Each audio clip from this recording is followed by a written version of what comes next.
Hi, everyone. My name is Omar Kashad. I'm one of the adult services librarians here at the Carroll Stream Public Library, and I'm a big Star Trek fan, which is why in the past I've done a few Star Trek presentations on The Next Generation or Star Trek throughout the 90s. But today I'll be talking about Star Trek Deep Space Nine, and that's because it's actually the 30th anniversary of Star Trek Deep Space Nine this year. Star Trek Deep Space Nine started airing on January 3rd, 1993, and I'm a big Star Trek fan. There's a couple other members on staff who are big Star Trek fans.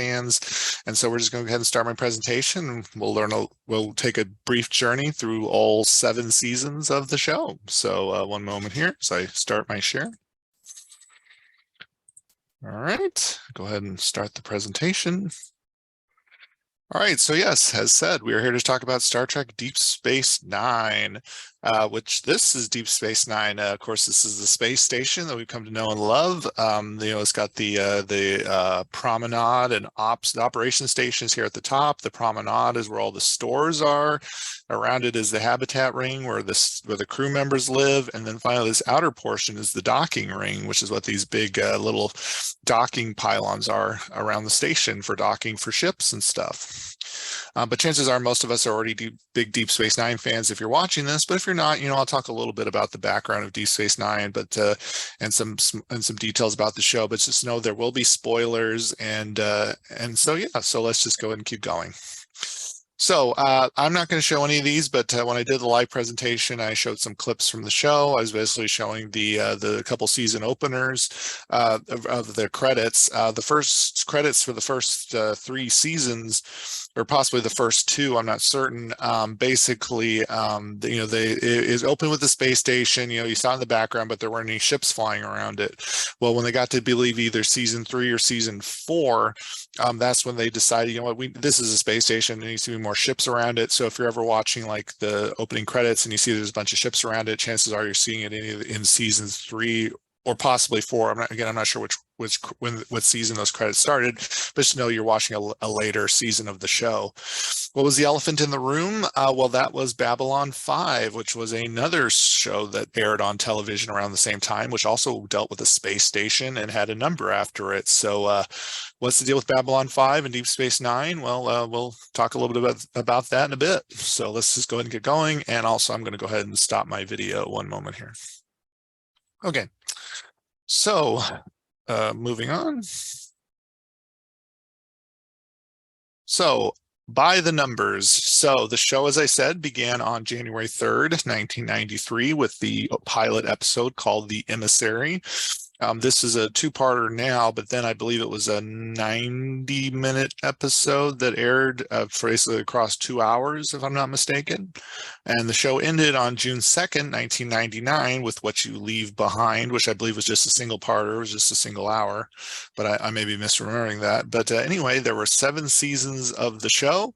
There were 176 episodes. There was 1 wormhole, and if you don't know what a wormhole is, we'll discuss that momentarily. There were books, there were video games, they had comic books, there was just all sorts of stuff related to the show. This is just, I'm quoting this verbatim from Wikipedia, but basically the show was nominated for Emmy Awards every year of its run, including for makeup, cinematography, art direction, special effects, hairstyling, music, and costumes. Of these, it won 2 for makeup, for Captive Pursuit and Distant Voices, and that was in 2 separate years, and 1 for visual effects for Emissary, again the pilot, and 1 for its main title theme music, which was composed by Dennis McCarthy.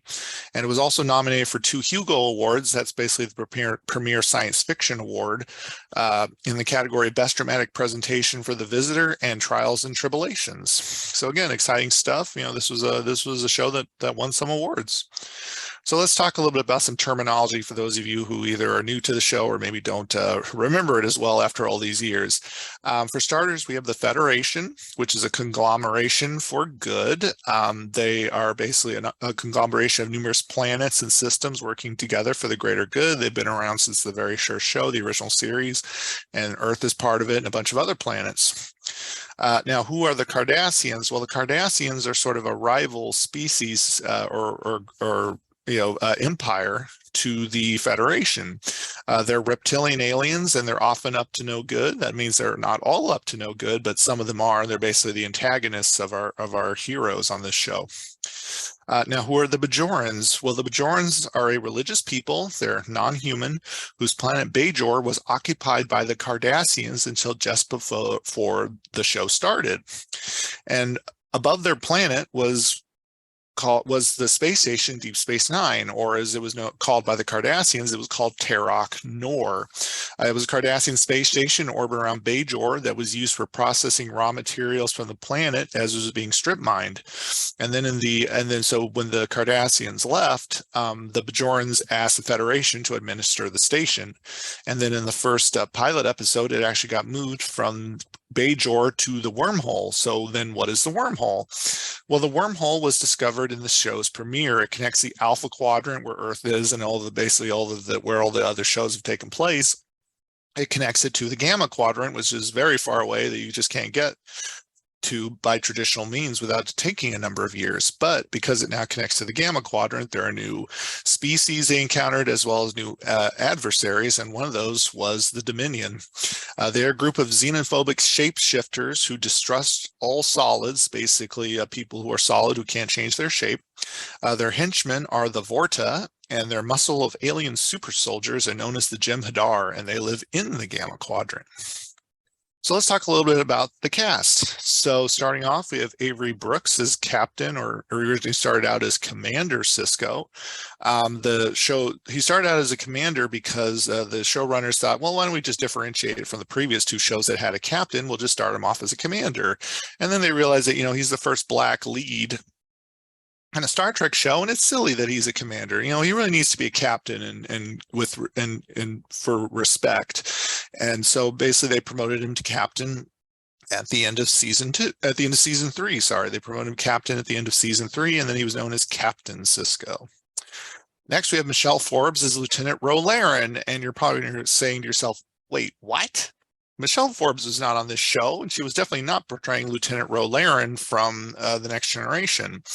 Well, what it was that when the producers of Deep Space Nine were getting off the ground, they really wanted Michelle Forbes, because her character is a Bajoran. They really wanted her to be on the show, and they were basically, I wouldn't say they centered the show around her, but they really wanted her there. But Michelle Forbes said, you know what, I've enjoyed the acting I've done on The Next Generation, but I'm really more of a movie actor. So I don't want to commit myself to 6 years of a show or 7 years of a show. I really want to have more opportunities available to me. So she turned them down, which I think was a good thing, because then we got Nana Visitor as Major, and then she was later promoted to Colonel, Kira Nerys. Kira is a Bajoran, and she is she is a liaison from the Bajoran government, but because she's not a member of the Federation or a member of Starfleet, she allowed her to take more of an outsider role to what the Federation was up to on their space station. I think it allowed for much more better writing as well as better writing opportunities. So I'm glad that while I will miss Michelle Forbes potentially being Ro Laren on the show, I'm really glad that we got Nana Visitor as Kira Nerys. After that, we have Rene Auberjonois as Odo. Odo is a shapeshifter. He is the same he's the same species as the Dominion, or the Founders, as they would be called. But he didn't know that, because he was found in the Alpha Quadrant. But he was trying to find his people, and when he found them, he found out that they were actually antagonists to everybody else. So for him, there's a little bit of a conflict. But basically, he's the space station's constable. He's basically the law. And his little nemesis, if you put it that way, is Armin Shimmerman as Quark. Quark is a Ferengi. In fact, Armin Shimmerman was sometimes known as the first Ferengi. He was on the very first episode. He was on the first time the Ferengi were ever portrayed on TV in The Next Generation, and he was one of the most prominent Ferengi, one of the first ones we saw, in a sense, face to face. And because the Ferengi were portrayed kind of laughably in The Next Generation, he felt responsible for wanting to sort of rehabilitate their image and make them more of an interesting species than just a bunch of one-note privateers. So he got the role, and he was able to bring some nuance to the Ferengi. And Quark is the owner of the space station's bar called Quark's. Member of the Federation now. This is Terry Farrell as Lieutenant Commander Jadzia Dax. Dax is a Trill. You can see the spots there on her sides. Basically, a trill is a joined species. So there's the person who is Terry Farrell played, but inside of her is basically a giant worm that called a symbiote. I think it was called symbiont in the show. Basically, the human body dies, but then the symbiont is then moved from one person to the next. As you can see on there, it says she was here for seasons 1 through 6, and that's because at the end of season 6, she wanted to leave the show and show she was killed off. But the symbiont was then moved from her to Nicole DeBear, who played Lieutenant Esri Dax. So she's the next Dax in line. Whereas Jadzia was sort of like a science officer.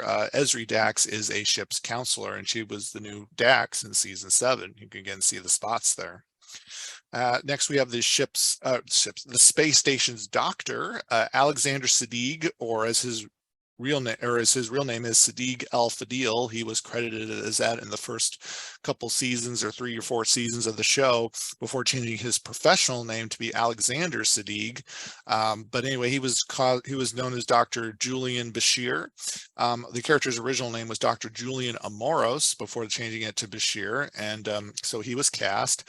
Fun fact about him: he is the nephew of Malcolm McDowell, who you may remember as Dr. Tolian Soren from Star Trek Generations.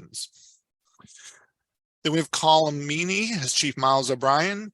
Certainly no stranger to fans of The Next Generation. He started out in the pilot episode of that show, and then his character got more, was given more backstory, and he was the transporter chief. And then when they made the Deep Space Nine, they wanted him to come over, and he said he would, as long as he was allowed to do, I believe, like 1 movie a year. And so, yeah, so he's still acting. I believe most of them are still acting to this day, but he's definitely been a prolific actor both before, during, and after Deep Space Nine. He was in Hell on Wheels with Anson Mount, who currently plays Captain Pike on Star Trek Strange New Worlds. Then we have Michael Dorn as Lieutenant Commander Worf. He seems familiar for some reason. I wonder why. Oh, yes, that's right, because he was on The Next Generation for all 7 years, and then starting in season 4, he was then moved over to starting in season 4 of Deep Space Nine. He then became a main character. So he sort of roughly holds the distinction of being one of the few, if only, actors to have been a lead on one show and then be a lead on a second Star Trek show. He is a Klingon, and they are a proud warrior race. After this, we have Sirach Lofton as Jake Sisko. He is Captain Sisko's son, who came with them on board Deep Space Nine. His character was all right. I kind of wish they did more with him. He was sort of, I think they had trouble finding a focus for him. He started out as a writer, and then he became a journalist, which is all good stuff. I don't think they developed him as much as they could have, as opposed to Aaron Eisenberg, who played Nog. Nog was also a Ferengi. He was Quark's nephew, but he really got a lot of character development. He went from just being like a thief to a latchkey kid before deciding that he wanted to join Starfleet. So I think his character, to me, is, in a sense, everything Wesley Crusher should have been from The Next Generation. Sadly, as if Rene Auberjonois, who I should have mentioned at the time, both Rene Auberjonois and Aaron Eisenberg have passed away in the past few years, but he was certainly a memorable character, and I certainly remembered him when I was watching the show at the time. His dad, or Quark's brother, is Max Grodenchik as Rom. Fun story about him: Max auditioned for the role of Quark, and when he met Armin Shimmerman outside the auditions, Armin's like, "I think we're the only 2 people they're considering for the role of Quark." And Max asked why, and Armin Shimmerman said it's because we're the 2 shortest people in the room. But what happened was when they were casting for the role of Rom, Armin Shimmerman went to bat for Max Grodenchik. He said, "You know what? I really want him to play my brother." And so I believe Max was really touched by that. And so then his character evolved too. He was just Quark's brother. Then he started to have more character development. He led a strike against Quark's bar for better wages and better labor conditions. And then he eventually moved on to join the engineering department under Chief O'Brien. After that, we have Chase Masterson as Lita. Again, we're getting sort of more into the part-time characters, but she was originally a Dabo girl, or basically a girl who, or basically someone who was just there to look nice around the gambling wheel at Quark's bar. But she also got character development. She ended up marrying Rom, actually, and then the two of them went off to go be leads of the Ferengi people at the very end of the show. But yeah, Chase Masterson is Lita. It was, again, she was just one of those memorable part-time characters. Then we have Andrew J. Robinson as Garrick. One of my coworkers is a big fan of Garrick, and when I initially did this presentation, I forgot to include him, and I know that coworker would not have been very happy about me for forgetting him.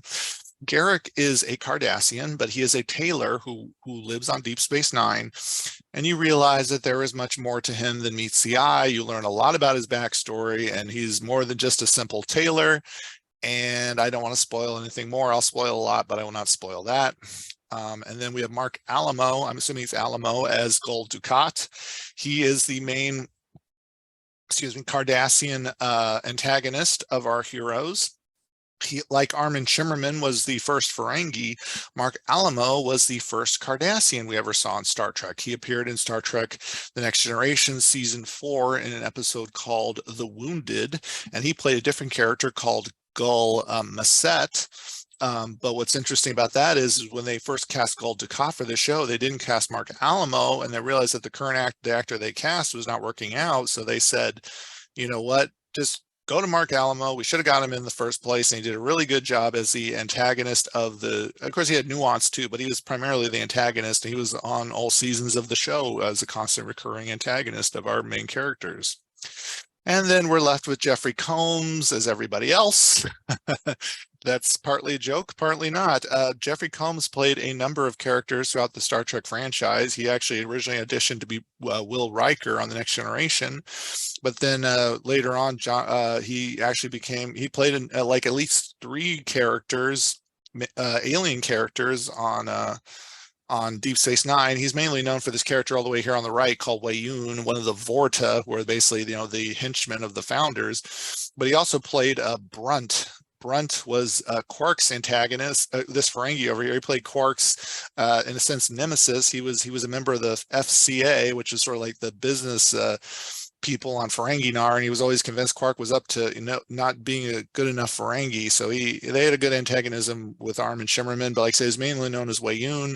And he also played Shran on Star Trek Enterprise. He almost would have been a main character had the show gone an extra season. But like I said, he's played a lot of Star Trek characters over the years, and this is partly a joke. Not only he didn't play all these characters on Deep Space Nine, but he has played like I said, quite a bit of characters. In fact, he just recently voiced an evil computer on Star Trek Lower Decks.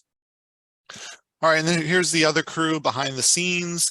The only person on here I recognize is this gentleman right here with the sunglasses. You can see near the right.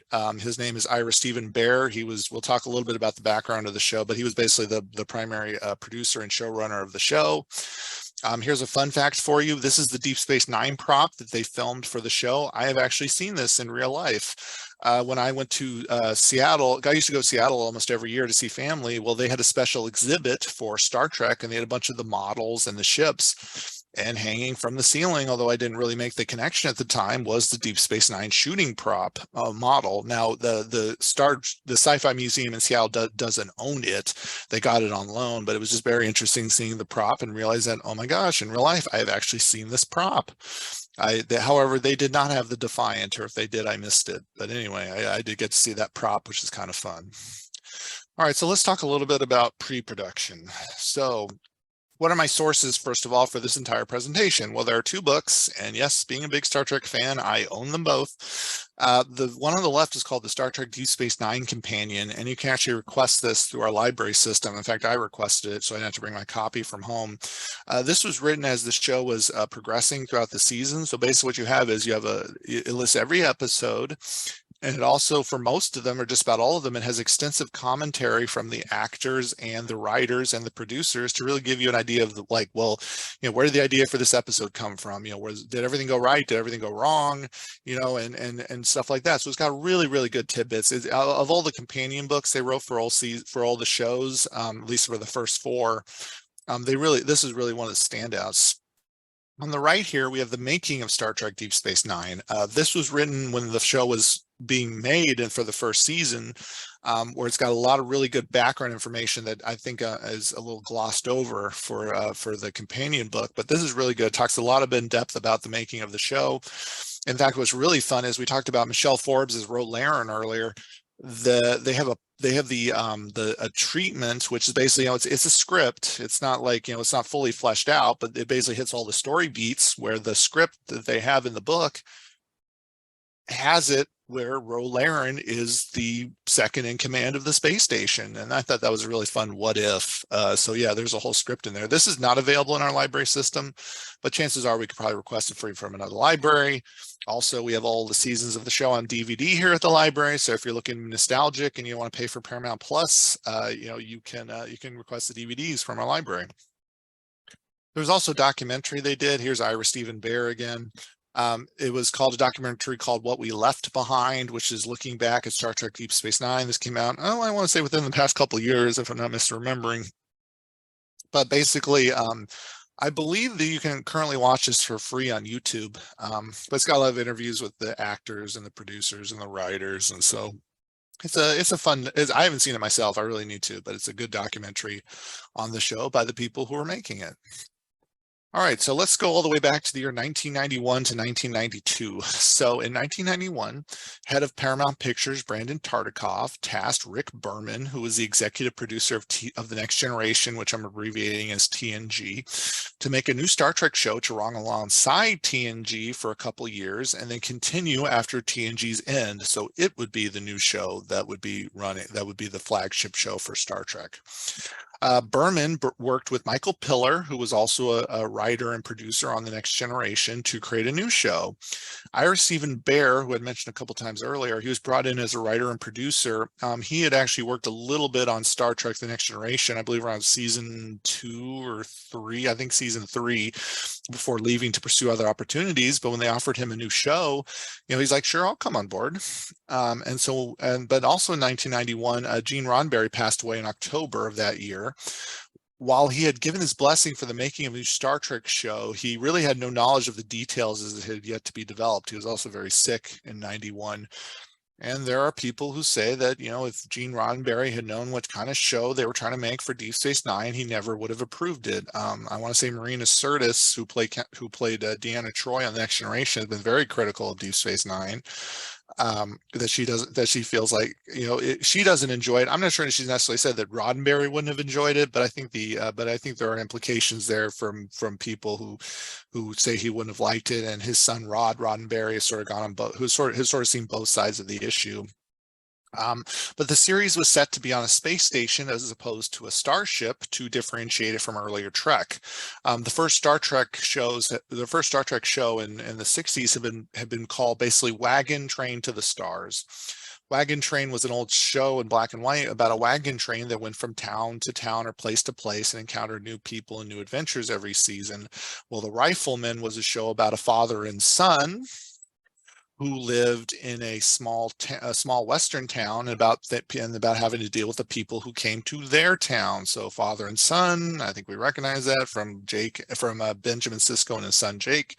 And you can and it was actually the staff considered it to be like The Rifleman versus Wagon Train to the Stars. That's not me just making those analogies. That was considered to be how they defined it. But now you're probably saying to yourself, well, but what about Babylon 5? How can there be two shows, both about a space station, both the number on them, that were going to air around the same time? That seems a little, I don't know, suspicious. Well, Babylon 5 was already being shopped around Hollywood when Star Trek Deep Space Nine was being developed. In fact, J. Michael Straczynski, he was the writer and basically the guy who came up with Babylon 5, and he worked on the show. His wife at the time, Catherine Drennan, was a writing intern on Star Trek The Next Generation. She had actually been invited to an early Deep Space Nine production meeting, but she bowed out of the meeting upon hearing about the plot, knowing her husband was pitching the same thing around Hollywood. Now, she didn't tell him about Babylon 5. She didn't say any of it. She because of course that was a secret, and the producers on Star Trek were surprised to see her up and walk out because they had no knowledge of any of this. So what happened then? Well, Straczynski believes that while the production crew of Deep Space Nine didn't steal his ideas, he thinks the management staff at Paramount did as he was pitching the story to them, because I believe he did pitch to Paramount at least once, if not more times. So he thinks that the management staff knew what he was doing and sort of subtly pushed the production crew of Deep Space Nine to come up to do a similar show. Now, there are unverified claims, and unfortunately, I'm a little skeptical about this, from a publicist online, indicating that the Warner Brothers, who made Babylon 5, and Paramount, who made Star Trek, were set to launch a joint network with Deep Space Nine at the helm, and they were going to then strip mine Babylon 5 of all the good elements and put that into Deep Space Nine. And then what happened was that Paramount went rogue and started their own network without the WB, known as UPN, and then WB launched the WB network, and then they launched, and then they were the ones who launched and were responsible for Babylon 5.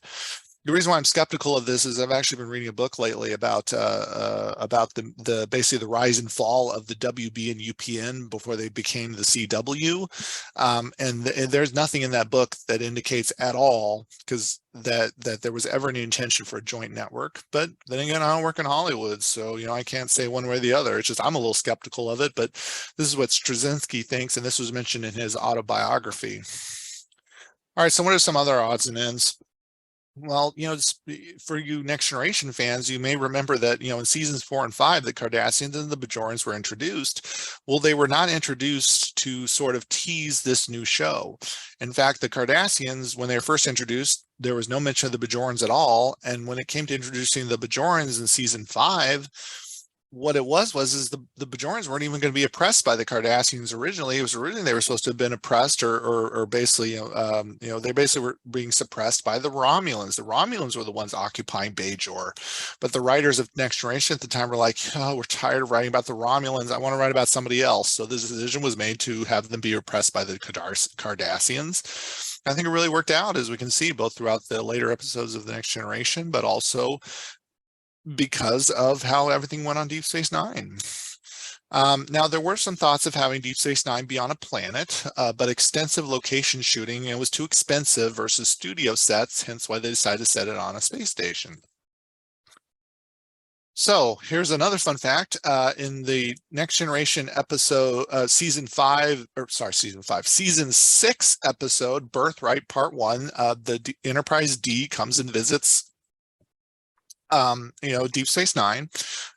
Now, Dax was supposed to be the Deep Space Nine character who was supposed to appear on the Next Generation, and she was supposed to appear on the Enterprise D, but scheduling made that impossible. So Bashir was used instead. This is why when you're watching that episode, you're probably thinking yourself, well, why is Bashir so interested in recovered alien technology? It was because he wasn't supposed to be there.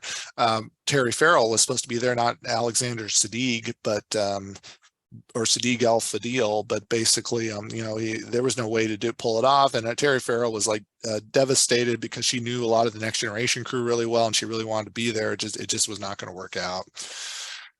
And why did the Enterprise E never appear on the show? Well, I'm just speaking anecdotally for something I read online, but I think the reason it never appeared or was even mentioned on Deep Space Nine was because allegedly the producers felt it would take away from the Deep Space Nine cast to mention the Enterprise E or have the Enterprise E in the background somewhere. And perhaps they're true. Perhaps that's true.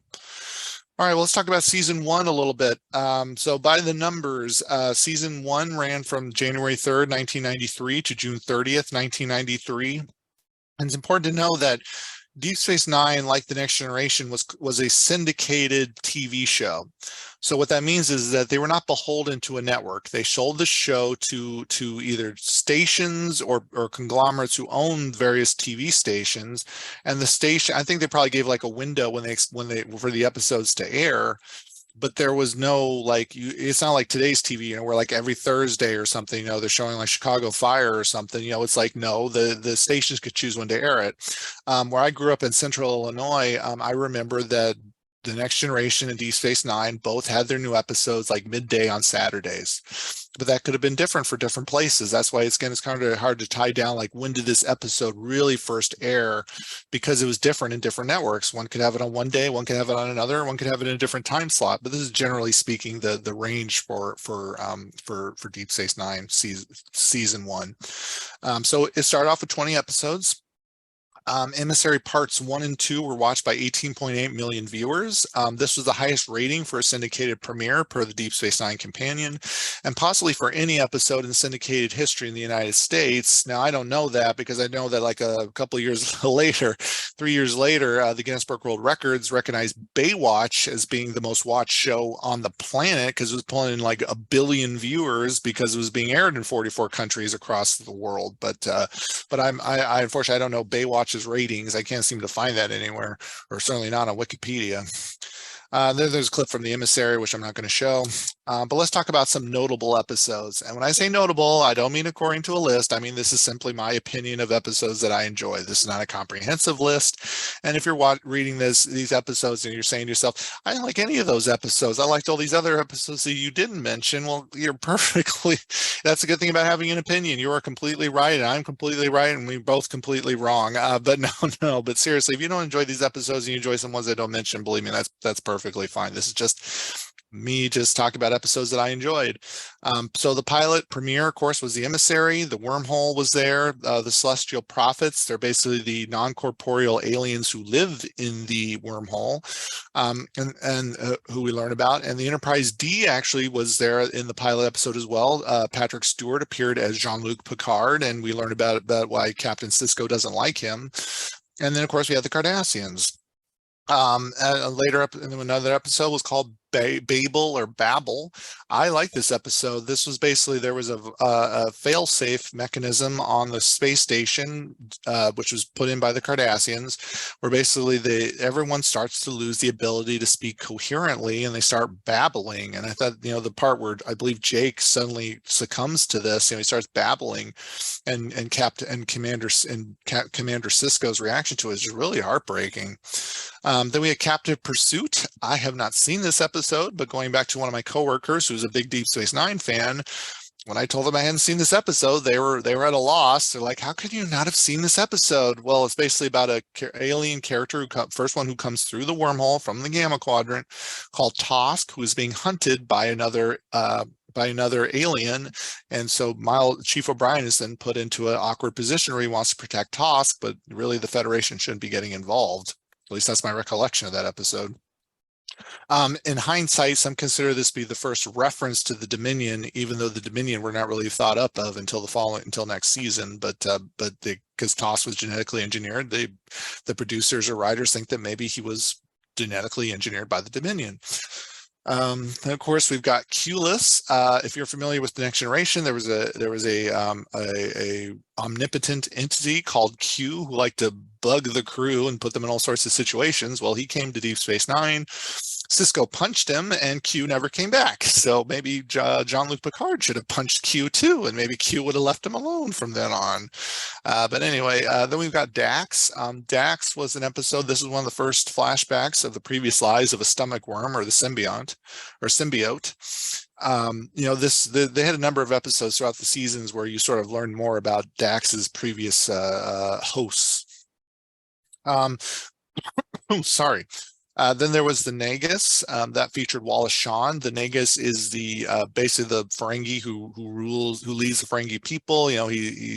So basically, he's a sort of an eccentric character because he's a very old Ferengi, but with Wallace Shawn at the helm as the Nagus, he was a memorable character, and he would appear throughout the run of the show. We've got Move Along Home. I'm going to confess to you, I like this episode, but I also like a lot of the really bad episodes because a lot of the fans hate this episode, and at least one of the cast doesn't like it either. This is sort of like, it's not quite Jumanji for Star Trek, but basically it's about this game that these aliens introduce, and it sort of gets out of control. I don't know. I remember liking it. I'm sure if I watch it again, maybe my opinion will be different since I first saw this episode like almost 30 years ago. Then we have Duet. I have not fully seen this episode, but I've seen some clips from it, and there's a really powerful monologue from a Cardassian with extreme guilt, showing again that the Cardassians are not one-dimensional characters. They're multifaceted, and one of them just has extreme guilt over what happened during the occupation. And then the season finale, In the Hands of the Prophets.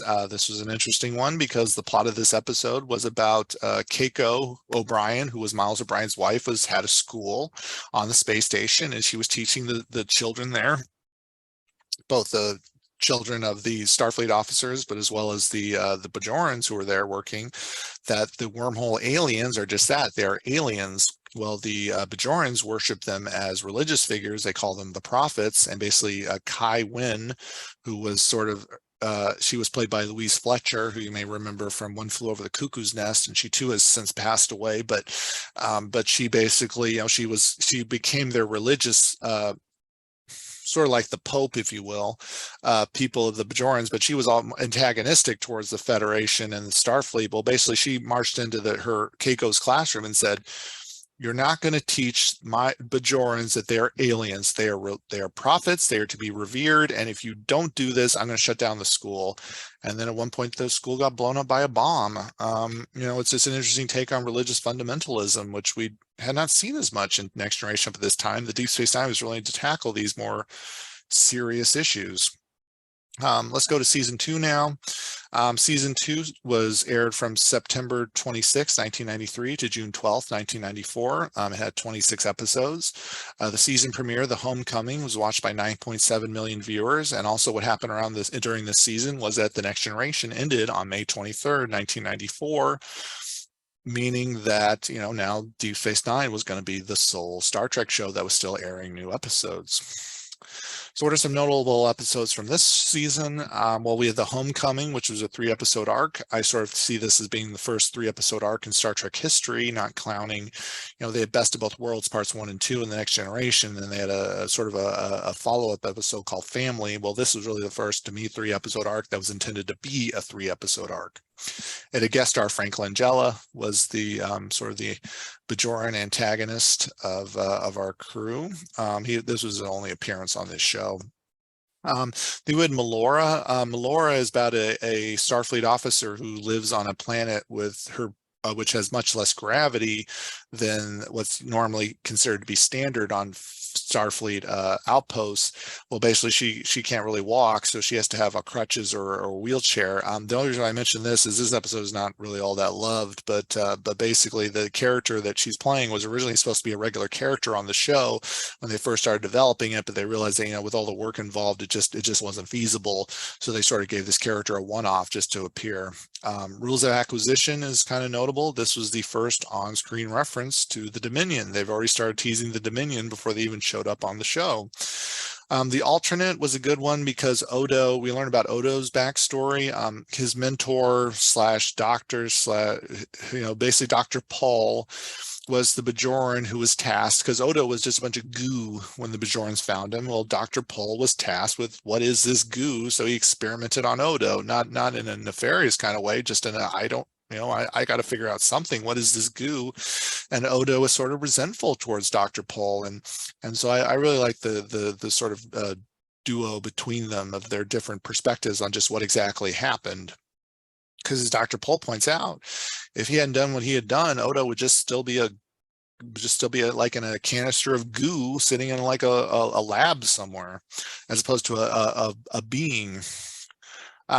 So Shadow Play involved a holographic village.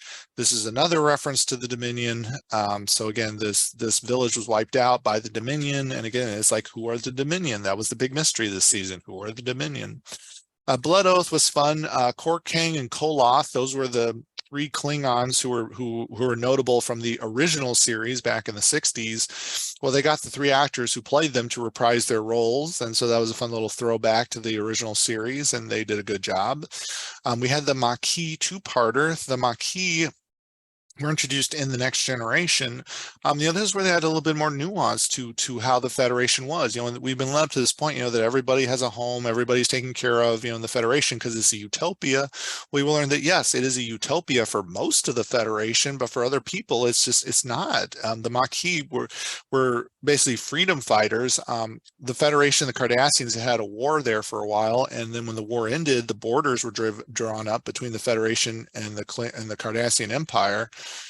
And basically, some people whose homes were then on the wrong side of the border, if you will, and they were not happy about that. So they basically either had to move or live under Cardassian rule. So they basically lost their homes, and the Maquis were freedom fighters trying to return their homes or get them, or try and fight against the Cardassians. freedom fighters or terrorists, depending on how you look at it. Anyway, notable guest star for this one was Bernie Casey. Then we had Tribunal. I mentioned this because the thing you'll find out throughout all the seasons of this show is that, or most of the seasons, is that Miles O'Brien got beat up a lot or put in like situations where he lost his mind or all sorts of stuff. He got beat up a lot, basically what it was, and the producers really like putting him through the ringer through like a Miles O'Brien episode. That's because he was the everyman, and they rightly, I would say, thought that more people relate to the trials and tribulations he had to go through. Well, in this one, he's put on trial by the Cardassians for something he didn't commit, for a crime he didn't commit. And then we have the Jem'Hadar, which, enough said. The Jem'Hadar came in with a bang. They basically, Captain Sisko and Quark and their and the kids, Jake and Nog, they went across the Gamma Quadrant on a field trip with the Dominion basically, arrested them or kept them captive. And by the end of the season of the episode, a Galaxy class starship, which is the same ship class as the Enterprise D, came into the Gamma Quadrant, and the Cardassian and the Dominion flew their ship into it and blew it up. So yeah, it was just these were the new big bads of the show. And what's interesting, they weren't even originally, like, I believe Rick Berman was like, well, can't they just be wrapped up in 2 episodes? And the writers and producers are like, no, this is going to be our focus for the following seasons of the show, is the Jem'Hadar, the Dominion, and their antagonism towards the Federation. All right, so now we're moving on to season 3. By the numbers, season 3 aired from September 26, 1994 to June 12, 1995.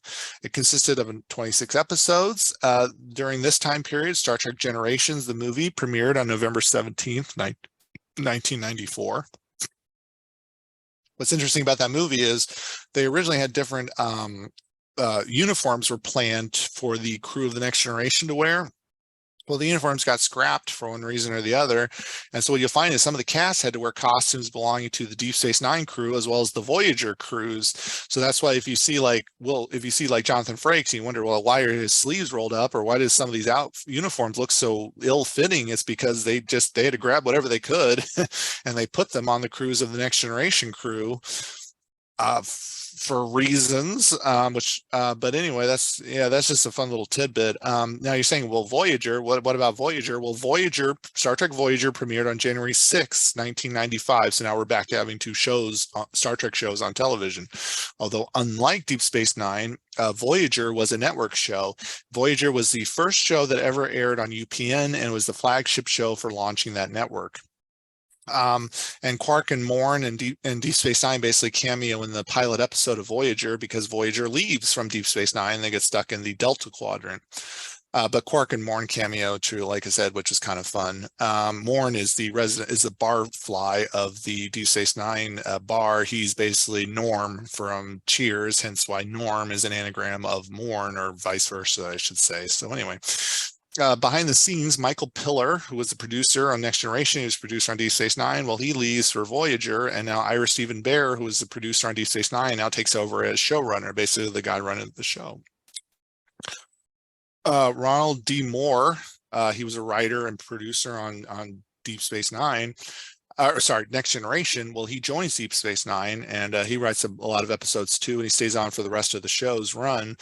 If his name sounds familiar to you, it's because he was the showrunner of the Battlestar Galactica relaunch in the 2000s, and lately he's been working on. He's now the showrunner or producer on Outlander, and I believe he's also the one who was doing For All Mankind on Apple TV, but I might be misremembering that last part. But yeah, he's the showrunner of Outlander, or the main producer for that show.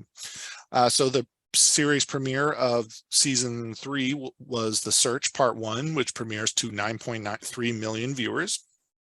Now here's the thing though, like I said in the season finale of season 2 is, the Dominion are not to be messed with. They destroyed a Galaxy class starship. So our crew, they're just on a space station. All they have are these little tiny runabouts, or basically little tiny space shuttles, or little tiny shuttles. They're not set up to the task of taking on the Dominion. So while the show had tried to shoo away from having like a starship involved. It was just supposed to take place on a space station. Well, they realized that, you know what, we need a starship. The crew needs a starship that will dock at the space station and can kick some butt. It needs to be a warship. So we had never seen a warship in the Star Trek up until this point. And with that, we were introduced to the Defiant.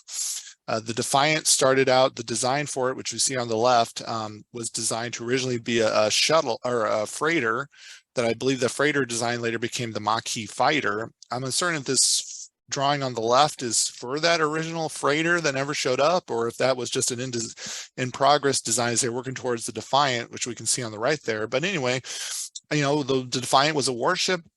It was designed solely for battle. It didn't have a lot of amenities, but it was basically, you know, and it could cloak too, which no Federation starship had ever cloaked for regular periods of time. It was usually just a one-off. But what's interesting, you know, is the Defiant was not originally supposed to be called the Defiant. It was supposed to be called the Valiant. And you're like, wait, what? Yes, as we can see in these in these sketches, you can see it says Valiant on the concept art on the left. And then as you can see on the right, the ship on the right looks a little bit more like the Defiant that we know. You can see it says Valiant at the top. And what's also fun with this production drawing on the right is we can sort of see like an emergency separation sequence on the Defiant, which we never saw on the show. But Ronald Moore really wanted to call it the Valiant, sorry, not the Defiant. He really liked that name. But the network executives in charge of Star Trek said, you cannot call it the Valiant. And I'm going to give you a moment to guess why. It involves the letter V, or ships that start with the letter V. And I said what this was just a couple slides ago. Well, here it is. This is why they cannot call it the Valiant. They cannot call it the Valiant because there is going to be another show called Star Trek Voyager. And the network executive said, we are going to confuse the audience. We cannot have two main ships that start with the letter V. So the Valiant became the Defiant. And that's your little tidbit for you. All right, some notable episodes from season 3. We had The Search parts 1 and 2. What's interesting is that Odo, you know, he was a shapeshifter, but his people were not the original idea for the founders.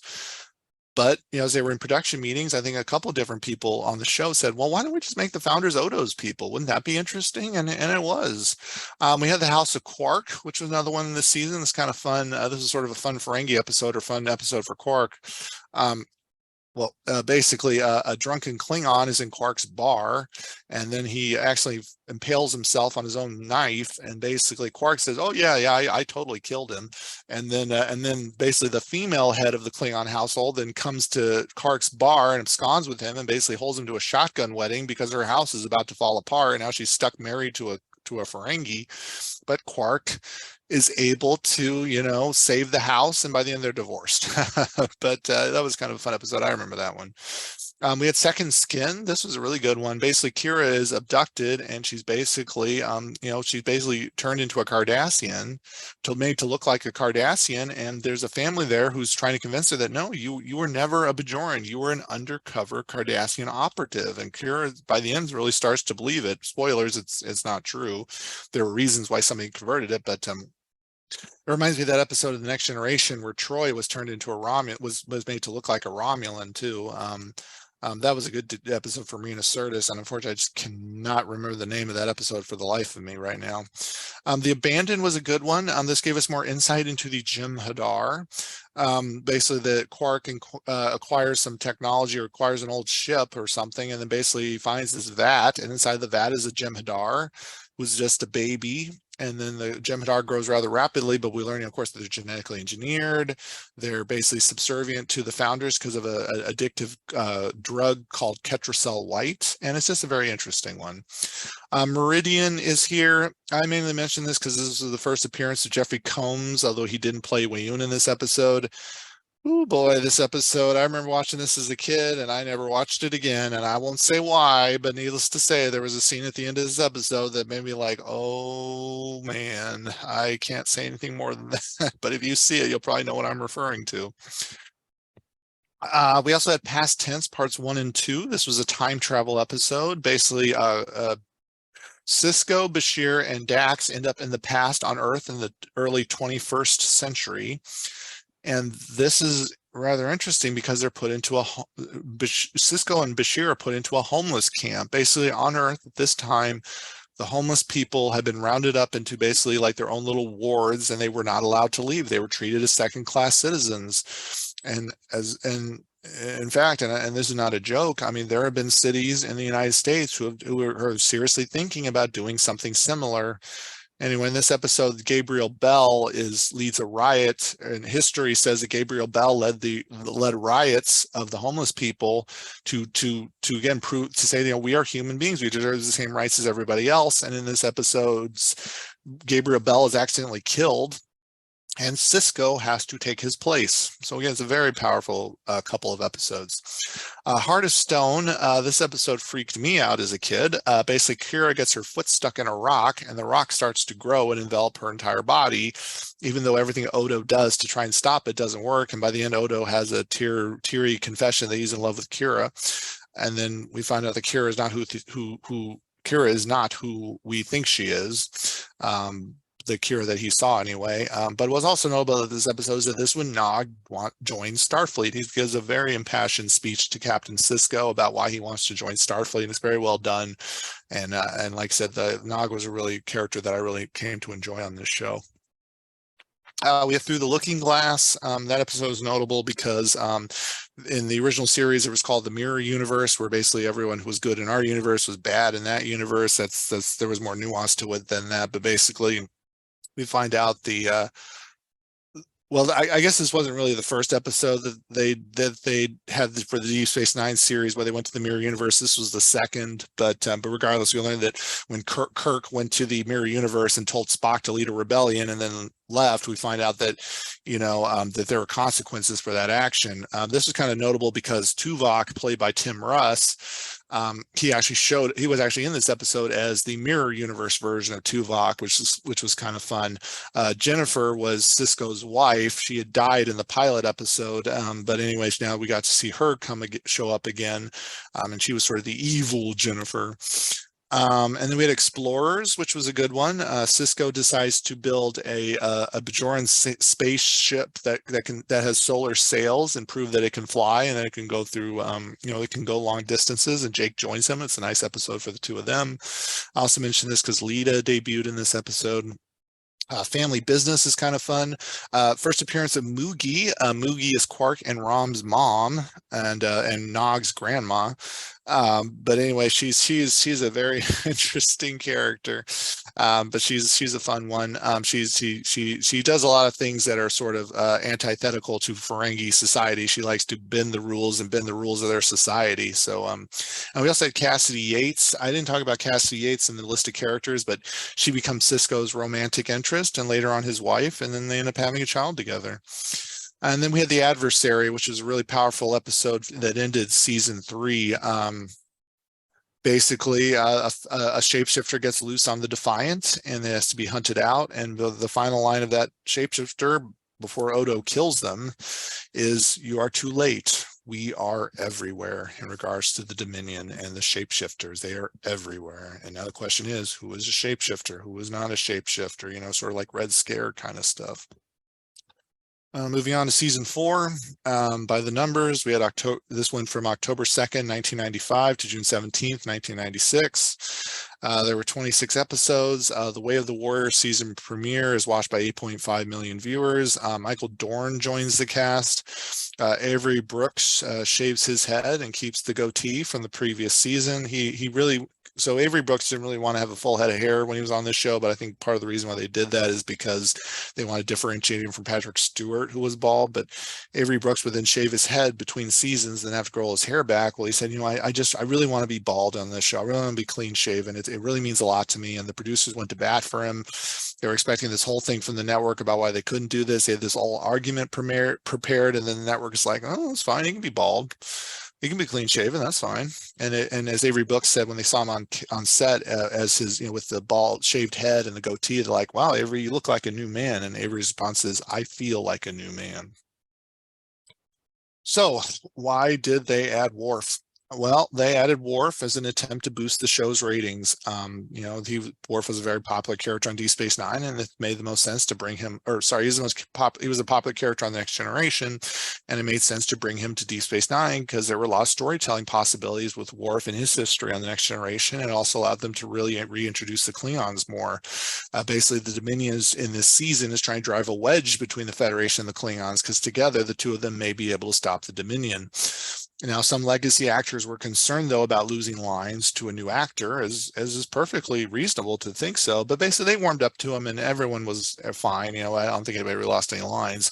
Although the writers sort of lamented that because there was more focus on the Federation and the Klingons this season as opposed to the Dominion, that everything got pushed back a season. And so basically, they didn't really get back to really the major Dominion storyline as much until starting again in season 5. So were some notable episodes. We had The Way of the Warrior. That was Worf's debut. This was the season premiere. This was not the season premiere. I think this was the season premiere. I'm just about positive. But basically, there were no more Khitomer Accords. That was basically the peace treaty between the Federation and the Klingons, because the Dominion managed to convince the Klingons that that they needed to go to war against the Cardassians, and the Federation was like, we're going to have no part of this, and the Klingons were not happy about that. The Visitor, this was a really good episode. Tony Todd appears as an older Jake Sisko who has a life of regret. Basically, Captain Sisko is killed in an accident, but then we find that every few years he returns to see Jake through what's called subspace, and then Jake just, his father, he really needs his father in his life. And so basically he does something at the end to get his father to be returned at the moment of the accident and not perish. This is also kind of notable because if you want some background stuff, the female reporter who interviews the older Jake, she's actually the daughter of Andrew Robinson, who played Garrick. Then we have Hippocratic Oath. This was basically a O'Brien and Bashir episode. They find some Jim Hadar, who one of them has been basically freed of his Ketracel White addiction. He's trying to free his fellow soldiers, and there's a lot of are we doing the right thing? Or are we not doing the right thing? Indiscretion is notable because it has Tora Zial. She is Dukat's daughter.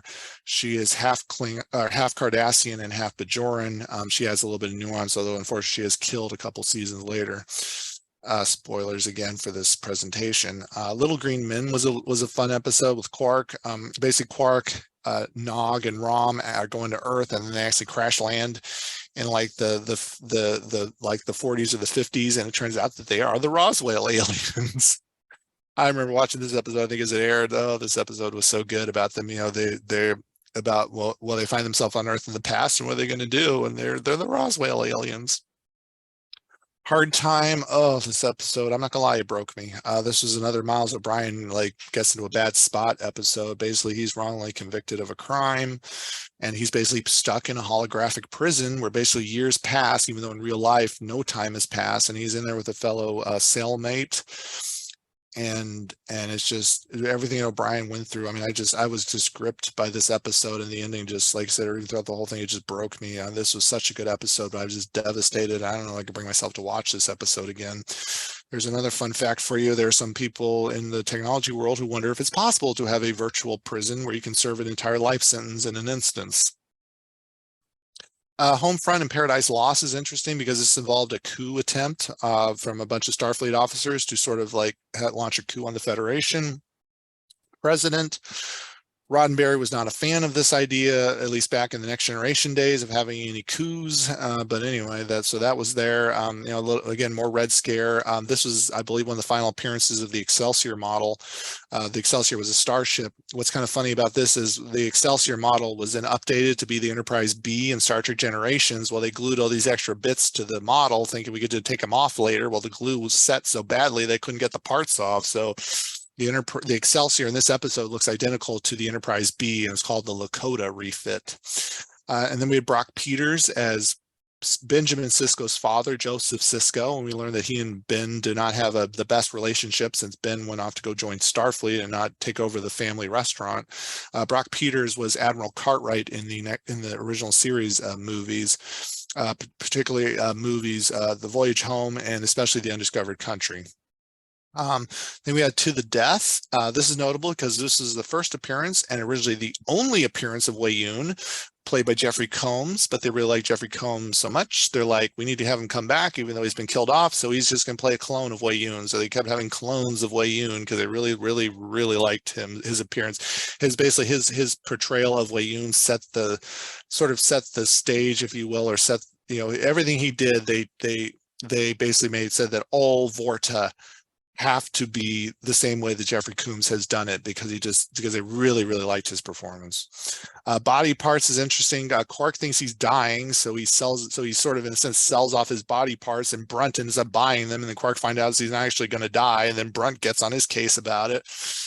Kira gets pregnant because basically Keiko was pregnant with Miles O'Brien's child, and then there was an accident, and they had to move the baby from Keiko to Kira.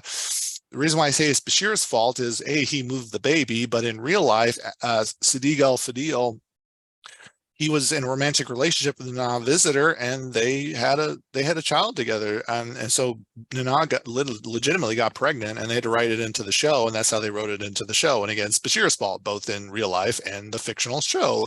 But anyway, Broken Link is a good one. Odo starts falling apart, and we find out why, and it's something to do with the season 2 finale. And the Klingons are fed up with everybody, and they declare war on the Dominion, and if the Federation gets in their way, then they better not, because otherwise war will break out. We also learned that they think that Odo thinks, after he's kicked out of the Founders planet, out of their shared collective. I can't remember the name of it off the top of my head. The Great Link, I think, is what they called it. But anyway, after he's kicked out, he's made a human, if you will. He's no longer a shapeshifter, out of punishment from the Founders. Well, he thinks that Gowron, the person who's leading the Klingon Empire, is actually a changeling, and that's how that season ends. Which brings us to season 5. So season 5 aired from September 30th, 1996 to June 16th, 1997. There were 26 episodes. Apocalypse Rising premieres to 5.6 million viewers. Now Star Trek First Contact premieres on November 22nd, 1996. Watching First Contact, particularly one scene, so the Borg cube is coming to Earth, and we see a couple of explosions, and then suddenly the Defiant flies in. This was, to me, so exciting as a kid to see the Defiant on the big screen on a Star Trek The Next Generation movie, because everyone likes to talk about the Marvel Cinematic Universe. It's so great that Iron Man, Thor, Captain America, all these characters are appearing in all these movies together. Well, to me, this was my Marvel Cinematic Universe, Star Trek, and I still get a thrill out of seeing the Defiant fly onto the screen, attack the Borg cube, and then it gets disabled, although originally it was supposed to be destroyed. But the writers of the Deep Space Nine is, you cannot destroy the Defiant. We need it for the show. So they said, fine, it's been disabled. And then anyway, so that was to me, was just an absolute blast seeing the Defiant on the screen. Also because I knew that the Defiant was originally built to fight the Borg. So it was so cool seeing the Defiant do what it was originally designed to do, fighting the Borg. So moving on, some notable episodes for this season. We had Apocalypse Rising, where the Federation and the Klingons set aside their differences, and we find out that Gowron is not a changeling. The Founders wanted Odo to think he was, to kill him, and then set off really have fireworks between the Federation and the Klingons. But the crew figures out that no, Gowron is not a changeling.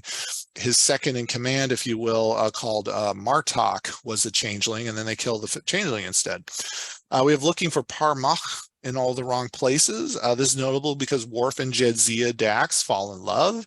Also, Quark ends up falling back in love with his Klingon wife from a couple seasons ago, even though the romance doesn't go anywhere after this episode, to my knowledge. But anyway, just a fun romantic sort of thing, and we learn more about Klingon love, I guess, if you will. Trials and Tribulations was a fun one. Basically, in the original series, there was an episode called The Trouble with Tribbles. And so this was the 30th anniversary. I believe this season was it was the 30th anniversary of when Star Trek, the original series, started. So Deep Space Nine was going to do something, Voyager was going to do something, but Deep Space Nine didn't want to do what Voyager was doing because Voyager brought back George Takei, who played Sulu. Well, they're like, well, we don't want to bring back a legacy actor necessarily. What can we do? And someone said, what if we could do something like what they did in Forrest Gump, where in Forrest Gump they stuck Tom Hanks into all these historical footage. Well, they said, why can't we do that? And they're like, well, can we really do that on a TV show budget? But actually, they could. So basically, this episode is basically scenes from that episode with the Deep Space Nine crew interacting with the crew of the Enterprise, as well as other stuff. But anyway, you find out that the Klingons were actually afraid of the Tribbles, and they tried to kill them all. It's all comedic. It's not serious. This was a really good this was a really good throwback episode. The Begotten is a good one.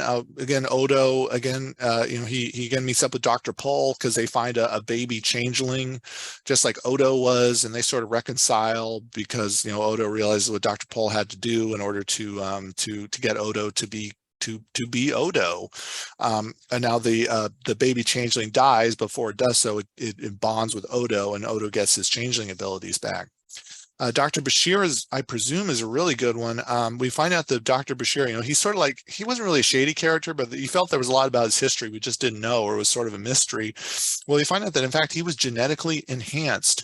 As a kid, he was not able to keep up with his fellow students. He was not, his intelligence level was not, if you will, it was below average. And his parents were just devastated to see him constantly falling behind. So they subjected him to illegal genetic enhancement because genetic enhancement is banned in the Federation. They subjected him to that. And then so Bashir became smarter, stronger, all sorts of stuff. But, but he didn't ask for any of this. As far as he's concerned, his parents were embarrassed to have him as their child. And so basically he's had to hide his genetically enhanced abilities because if the Federation found out, if Starfleet found out, he'd be thrown out of the service and he could very well end up in jail. This was also notable because Robert Picardo, who plays the holographic doctor on Voyager, well, he got to guest star in this episode as the holographic doctor's creator, Dr. Zimmerman. Also in this one, Rom gets his Dabo girl. This is where Rom and Lita, start a relationship because Rom realizes he cannot let Lita go off with Dr. Zimmerman back to the Federation. He's in love with her, she's in love with him, and finally the two of them get together. Then we have sort of a double-parter, which is basically in Purgatory Shadow / By Inferno's Light. We find out that Bashir has actually been a changeling, and we don't know for how long. You can sort of speculate based on his outfit, but that's a good one. And then Martok, who was the changeling who was killed in the season premiere, well, they really like the actor who played him, J.G. Hertzler. So they really want him to come back. So they found the real Martok, and then Martok and Worf became good friends. And then talking about Cardassia and the Dominion again, because we got back to this storyline more. Cardassia joins the Dominion, and now the Cardassians and the Dominion are on the same page, and now they're a big threat to the Federation. Ferengi Love Songs is another fun, silly Ferengi episode. We find out that Quark's mom, the Moogie, and the Grain Nagus are in love and that's a good two-part. That's a good episode. I remember watching that on the show and thinking it was hilarious. Or just, it was silly. But anyway, and then the series or season finale for this one was Call to Arms. This is where the Federation and the Klingons start fighting the Dominion. So the Federation Dominion War erupts, and in a gutsy move, the Federation had to abandon Deep Space Nine to the Cardassians and the Dominion. I thought that was a pretty brave choice to have to abandon, your primary set piece. But then, and then that leads us on to season 6. Now, I'm not going to lie to you. Right around this time, I was still watching season 6, but I really got more on. I started watching more Voyager around this time, so I haven't seen as much of season 6 and 7 as I have Voyager, but I'll still talk about them. So by the numbers, we're talking about September 29th, 1997 to June 17th, 1998. There were 26 episodes. A Time to Stand premieres to 5.4 million viewers. There was another producer on the show up until this point called Robert Hewitt Wolf. He departs as producer. He'd written 37 episodes of the show up until this point. For those of you who know your Gene Roddenberry history in the early 2000s, a show that Gene Roddenberry sort of developed a little bit called Andromeda Kevin Sorbo. It was another spaceship show. Well, not Star Trek related. Well, anyway, Robert Hewitt Wolf then became producer on that show before tensions between him and Sorbo led to him getting booted off. But anyway, Hewitt Wolf, that is, not Sorbo. But anyway, that was one. I recognized his name from Andromeda a few years later. Now the ratings are starting to fall. We're looking around the mid to lower 4 millions in terms of viewers. Some notable episodes, quite a few this season. Again, I did watch quite a bit of this season, but I really didn't watch much of season 7. Fortune Favors the Bold / Sacrifice of Angels. This was not the season premiere, but basically this is when they retook Deep Space Nine. I remember seeing these episodes, photos of this in an episode of Star Trek the Magazine, and so I had to seek it out because I had no idea they were doing these huge CGI space battles, computer generated imagery, which just simply hadn't been possible in the past because of the models. But that was good. They retook Deep Space Nine. They got it back. You're cordially invited. Worf finally marries Jadzia. Waltz was a good one. Sisko and Dukat crash land on a remote planet, and they sort of have they both have to survive this crash landing. And then Dukat is supposed to be Sisko's prisoner, and we learn more about Dukat. And Dukat basically reaffirms that he is the bad guy. I guess one of my coworkers said that they and their significant other like to quote like to say quotes from this episode, which is kind of fun. I'll have to watch this episode again just for my own recollection. Anyway, we had the magnificent Ferengi, which is kind of fun. But basically, it's a play on the Magnificent Seven, of course. Now, that wasn't the original intention to be a riff on the Magnificent Seven, but the writers thought, well, why don't we get all the people playing Klingons Ferengi up until this point, of course, Armin Shimmerman, Matt Grodenchik, Aaron Eisenberg, Jeffrey Combs came back as Brunt, and so why don't we have them all come together and try and save Moogie? Well, because Jeffrey Combs was playing Brunt this time, he couldn't play Brunt and Wei-Yun, so basically one of the Vorta in this episode was played by the musician, singer, songwriter Iggy Pop. Ira Steven Behr, the producer of Deep Space Nine, was a big fan of Iggy Pop, and he'd been trying to get him on the show on Star Trek for years. And it was just because Iggy Pop had sort of unfortunately injured himself. He couldn't be playing, he couldn't be touring. He said, fine, I'll be on the show. Then we've got Who Mourns for Morn. Again, Morn was the resident barfly of the bar. Well, he disappears, and we find out why. It turns out he'd been part of a bank heist, and he took all the latinum. The latinum is basically the Ferengi, like that's their currency. It's like latinum is where all the money is. And they found out that Morn took off with a whole bunch of it, and he bequeaths all his possessions to Quark. And then the other members of that bank heist come for Quark because they think that he has all the latinum. So like I said, it's a fun little heist episode. There's no heist, but it's a fun little episode too. I remember watching that at the time. Now, this is an episode I have not seen, which I really need to, even though I own the novelization of this episode. Far Beyond the Stars. Sisko starts to hallucinate that he's a black science fiction writer in the 1950s, and it's a really good showcase of what it was like to be a science fiction writer in those days, but also because of discrimination, because Sisko is black. And it's a very good episode. From everything I've heard, I really need to watch it. I really have no excuse not to. Inquisition is notable. This was the first appearance of Section 31. They were mentioned in Star Trek Into Darkness, the movie that came out a few years ago. Basically, they're controversial among Star Trek fans because they're a clandestine agency that's part of the Starfleet or part of the Federation, and they operate without any restrictions. They're basically like I said, they're a black ops agency or outfit, and Roddenberry was never a fan of that sort of thing. The Federation was not, and Starfleet were not into subterfuge. They did everything above board, and so people don't, even to this day, the people think Section 31 is not Star Trek at all. In The Pale Moonlight, boy, was this episode, like, people alternate between loving this episode and people who again think that Deep Space Nine was not a good representation of what Roddenberry thought about Star Trek, hated this episode. Basically, Sisko has to basically lie, cheat, and steal to get the Romulans to join the Federation and the Klingons against the Dominion, because if the Romulans, who at this point have been neutral, if they don't join the Federation and the Klingons, they're going to lose the war.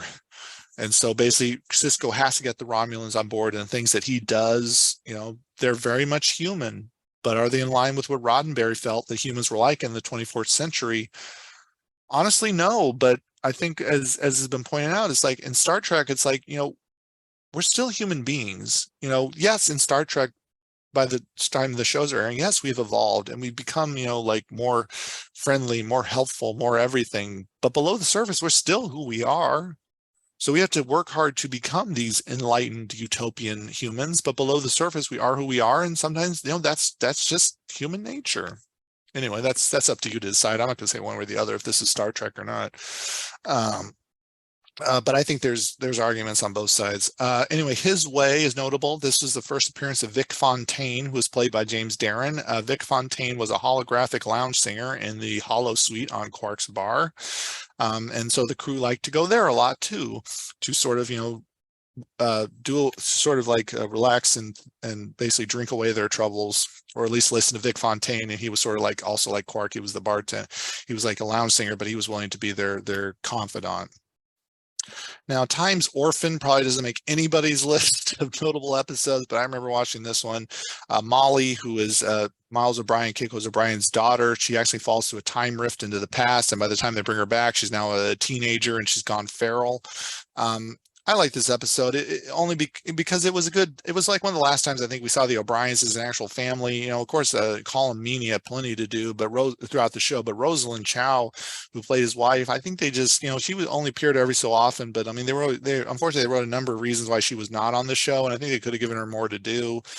Frankly, in today's world of streaming technology, I think they could have given her own part spinoff or something. But anyway, feral Molly, and the O'Briens have to deal with their daughter, who's now a teenager, who's gone feral and has very little memories of them. And it all gets reset by the end. Spoilers. Valiant, we talked about how the Defiant was really supposed to be called the Valiant. Well, in this one, there's another Defiant type ship, which is finally called the Valiant. Basically, Nog and Jake are saved by the Valiant, and we find out that it's basically a group of cadets who have been behind enemy lines ever since the war started, and they think they're a bunch of heroes. And Nog really gets, he really gets sucked into them. He really wants to be, because he's a cadet too, in a sense. He really wants to join up with them because they think good of him. He's made chief engineer of the Valiant. But Jake, who is now the outside voice, is like, no, these guys are crazy. They're going to get themselves killed. And we find out what happens at the end. The Sound of Her Voice was a good one. Deborah Wilson, I mainly know her as from Mad TV, but she's appeared in a lot of stuff over the years. She's basically appears as a voice. She's a Starfleet captain whose ship crashed, and she's communicating to the Defiant solely through her voice. And so it's a really good one. And then we find out there's a little bit of a twist at the end. And then here is the season finale of season 6, Tears of the Prophets, I talked about earlier. Jadzia, played by Terry Farrell, finally dies. I mean, she wanted to go do other shows or do other things. She said she was willing to be part-time on Deep Space Nine. The producers is like, no, it's either you're here all the time or we're not going to have you at all. So they killed her off. We learned about the Pa Wraiths are in this episode. The Pa Wraiths are another group of non-corporeal entities who are sort of the antagonists of the wormhole aliens or the prophets. And so basically Dukat is successfully able to destroy the wormhole. Don't worry though, it comes back, unlike Jadzia, who instead comes back as Ezri Dax in season 7. This is the final season of the show. It aired from September 30th, 1998 to June 2nd, 1999. There were 26 episodes. It was the final season. Image in the Sand premieres to 4.4 million viewers. I saw that when it first aired. What You Leave Behind is the season and series finale. It concluded with 5.4 million viewers. Again, I watched that live at the time because I knew Deep Space Nine was ending. And again, as I said before, hello, Ezri. So what are some notable episodes? After Image allows the crew to get used to the new Dax. In this case, Ezri, who's now the station's counselor. I thought Nicole DeBaer did a good job. Unfortunately, I really didn't warm up to her at the time. Maybe I would have if I'd watched more episodes of this season as opposed to watching more Voyager at the time. But I really didn't want to get used to this. I do like Nicole DeBaer as an actor. I just, like I said, need to get more used to her as Ezri. Take Me Out to the Hollow Suite is a fun one where basically the Deep Space Nine crew goes up against a crew of Vulcans to play baseball. What's interesting about this is the one of the stunt coordinators or one of the members of the stunt crew who taught most of the cast who didn't know how to play baseball. The person who taught them how to play baseball was actually the son of Ernie Banks, a notable Chicago Cubs player. Then we had Treachery, Faith, and the Great River, which was a good episode for Jeffrey Combs as Wei Yun. He plays a defective Wei Yun clone who wants to defect to the Federation, and the person he wants to defect to take him to the Federation is Odo. And there's a good back and forth between them. The Siege of AR 558 or AR 558 is one of those like war is hell episodes, and it's got a good monologue from Quark where he tells Nog, he's like, because Nog's like enamored with all these Starfleet soldiers who have been fighting these wars, and Quark is like, no, you need to stay away from these people. You know, a human being with food in their belly is the nicest person you'll ever know, but a human being who's been deprived of food, water, and everything else, they are one of the most bloodthirsty people you'll ever meet. They're more bloodthirsty than even a Klingon. It's now we move on to It's Only a Paper Moon, where Nog suffers PTSD because he loses a leg during the Dominion War, and he has come to grips with that with help from Vic Fontaine. Then we have Field of Fire. Ezri learns about the darker side of human nature. I do remember definitely watching this episode when it aired. You know, basically somebody is killing people with a rifle that can somehow transport the bullets, and so Ezri basically, you know, she communicates with one of her previous hosts who was a very violent person and learns more about human nature. I say human in quotation marks, and that'll make more sense when you actually watch the episode. Then we have The Changing Face of Evil. I remember watching this when it aired, or at least around that time. I thought this was the season finale of one of the seasons, but no, this was actually one of the final episodes of season 7. The reason why I say that is the Defiant is blown up in this episode. That seems like a strange thing to do if it wasn't a season finale, instead one of the final episodes of the final season of the show. But they had their reasons, maybe to show the Breen, who another antagonist, is the big bad. But the show was almost over at this point, so what did it matter? Anyway, the Defiant came back because they got a new Defiant. Originally, it was supposed to have a different registry number, but of course, because all the model shots were of the original Defiant, you know, obviously that didn't happen. But anyway, it was originally called the Sao Paulo, and it got renamed the Defiant. Then we got Tacking into the Wind. I remember watching this, if not at the time, then in reruns. Basically, Ezri and Worf, you know, because now Ezri is no longer Jadzia, you know, now she and Worf are now good friends. They're not husband and wife anymore. She basically convinces Worf something that he's known ever since the days of the Next Generation, is that, you know, the Klingon Empire is dying because there's unfit people at the top of the totem pole who are leading the Empire. So she convinces him to do something about it, and he ends up killing poor Gowron. You know, goodbye, sweet Gowron. Unlike the Defiant, he didn't come back. And one of my Star Trek loving coworkers, she and her significant other, I believe, were both really big fans of Gowron, and so was I. Goodbye, Robert Riley. You played Gowron ever since the days of the Next Generation, but I'll miss him. But it was the right thing to do. And then Martok. Worf says that Martok should now be the one leading the Klingon people. And then finally, we're looking at the season finale and series finale, What You Leave Behind, which was Goodbye, Sweet Show. And I will not say very much about this episode. Only, you know, I still remember, as I'm sure a lot of people do, you know, the final shot of panning out from the promenade past the space station and out, and we get to see the space station go off into the distance. And like I said, I'll always have that memory, even from '99. So that's the end of the show. So now let's talk about a little bit more about some more odds and ends. Star Trek Deep Space Nine Crossroads was a video game released in 1995 for the Sega Genesis and Super Nintendo. I played the Sega Genesis version at the time, and now I own a copy of it. It's okay. It's an okay platformer. I don't know. It's okay. You can watch people playing it on YouTube. Star Trek Deep Space Nine Harbinger was released in 1996 for PC and Mac. This is notable for having the Deep Space Nine crew voicing their roles. I tried to get this to run back in the day, but I think I had the Mac version, and it would not run on a PC. But I think I still have it somewhere. But again, you can watch people play through this whole thing on YouTube as well. It was not as good as Star Trek: A Final Unity, which I talked about in my Star Trek in the '90s presentation. Anyway, there were a number of books that were released during Deep Space Nine's original run. Fallen Heroes was a favorite of mine. It sort of was like, it was written before the Dominion were introduced, but it basically deals with alien soldiers who basically, take over Deep Space Nine, and then the aftermath of that. But anyway, I just, my memory is a little hazy in terms of like, because I moved from Virginia to Illinois, and I remember like I remember watching Star Trek when I was first in Illinois, but I was in Virginia, and because we went back for whatever reason, and we were going back to Illinois, and I remember, this is a personal story. I remember I was a little like hesitant or trepidatious. I was a little scared about moving, really being in Illinois, because it was new for me because I was a young kid. But I remember one of the things that brought me happiness, and this is true, was having my copy of Fallen Heroes. Even though that's an adult novel and I was a little kid at the time, I just remember being really excited to have a Star Trek Deep Space Nine novel that I owned. And that's just a personal story of mine. And I still have fond memories of Fallen Heroes. And yes, I still own Fallen Heroes. I'm not entirely sure where it is amongst all my other books, but I still have it. I'm certain of that. Anyway, after the show ended, it ended in 1999. But starting in 2001, there was called the relaunch novels for this. But basically, what they did was, the people at Simon and Schuster, who had the Star Trek publishing license, they're like, you know what? Because Enterprise is going to start airing, which is in the past, we really don't think we're going to get any continuation of the 24th century stories like in the Next Generation, Deep Space Nine, and Voyager. So we're just going to chart our own path. And so basically they had these relaunch novels, which are actually, a lot of them were very well done. I haven't really read many of them, but basically what happens was they moved those stories forward. So, for example, Ro Laren, who we talked about a couple of times in this presentation, she had joined the Maquis. Well, she's rehabilitated. She comes back to the Federation. She's actually assigned to Deep Space Nine. I believe at some point actually ends up running Deep Space Nine.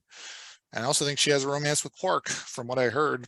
But anyway, so they had a bunch of those stories. They were writing these relaunch novels up until like the mid 2010s or whatever, or actually, and then what happened was, or until the 2010s, basically now, even to today. But what happened was because then, we started getting more 24th century shows recently, like Star Trek Picard. Basically, because Star Trek Picard is incompatible with what's written in the novels, unlike the Star Wars expanded universe novels, which just had to stop, Simon and Schuster was nice enough to let the longtime writers of these relaunch novels, where they said, sorry, they said, we're going to let you have your finale for these novels. And it's called the Star Trek Coda trilogy. And those were just published within the last year or so. And they said, you can bring these events to a close, which I think is unheard of in terms of expanded universe. But that's because the novels have really been were really a major, they were basically the story that we had up until that point to know what happened to our Star Trek characters. But anyway, so that concluded, we have those books in the collection. And there was also another PC game called Star Trek Online, which I don't have time to go into. But then most recently, though, Star Trek Lower Decks, which is a cartoon show or an animated show. It's not for children. It's very much for adults. But they actually revisited Deep Space Nine and showcased Quark and Kira. Armin Shimmerman and a visitor came back and they voiced Quark and Kira, which is kind of fun because everyone's like, well, we have a pretty good idea what's happening with Voyager and Star Trek Next Generation characters. What about our Deep Space Nine characters? So we're slowly getting more introduced to them, and hopefully we'll find out more about what happened to our favorite cast and crew going forward. So here's your sort of final quiz for the day. This show, so Star Trek Deep Space Nine aired from 93 to 99.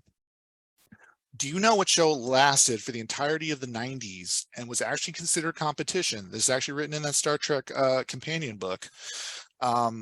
So basically, because this show was actually canceled in its first season on network TV, and because Next Generation had been so successful in syndication that this show also entered into syndication.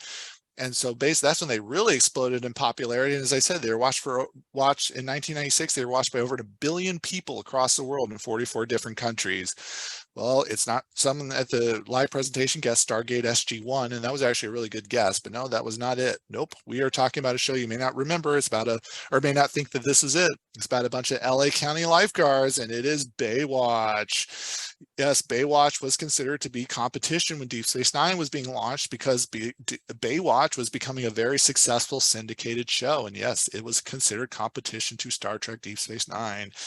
And before you get all excited, no, I'm not going to show a Baywatch clip. I'm not going to show the exploits of Mitch, CJ, Stephanie, Summer, Matt, and everybody else. I'm not going to do a Baywatch show. Or Baywatch a recap. But anyway, that'd be fun to think about though. But anyway, yes, it was Baywatch. But anyway, so and then this episode, this clip I'm not going to show. But this is basically a compilation of Miles O'Brien, you know, getting the stuffing beat out of him, but it ends on an optimistic note. This is just a fun little video somebody put together that some of my one of my coworkers got a kick out of. And then the end credits from the emissary. All right, well, I'm going to go ahead and end the stop my sharing here and turn back on my video. Again, I talked about Star Trek books. We have the DVDs in the collection because, of course, Star Trek is no longer as free as it was. It's mainly on Paramount Plus, whereas before you used to be able to watch it, you know, as part of your Netflix or Amazon Prime subscription. But here's an example of one of the books that we have. This is Star Trek Deep Space Nine, The Revenant. This was published, I think, within the past couple of years. It's got a copyright date of 2021 on it. As you can see, it's got Dax and Kira on the front of it and one of the runabouts, but we have other Star Trek books as well. So yeah, and if any we don't have, we can request for you from another library like Fallen Heroes. All right, with that, I'll say goodbye. Thanks again, everybody, for watching this video. I hope you enjoyed this tour or trip back through time to Star Trek Deep Space Nine for its 30th anniversary. I certainly appreciate having you out here watching with me with this today. And if you're watching this and you live in the Carroll Stream area, or if you get our newsletter, I'd love to do other Star Trek presentations, and maybe I will. Maybe in a couple of years, we'll be all here together for the 30th anniversary of Star Trek Voyager. All right, so again, I'm Omar Kashad. I'll see you later, and thanks again for watching this video. Bye.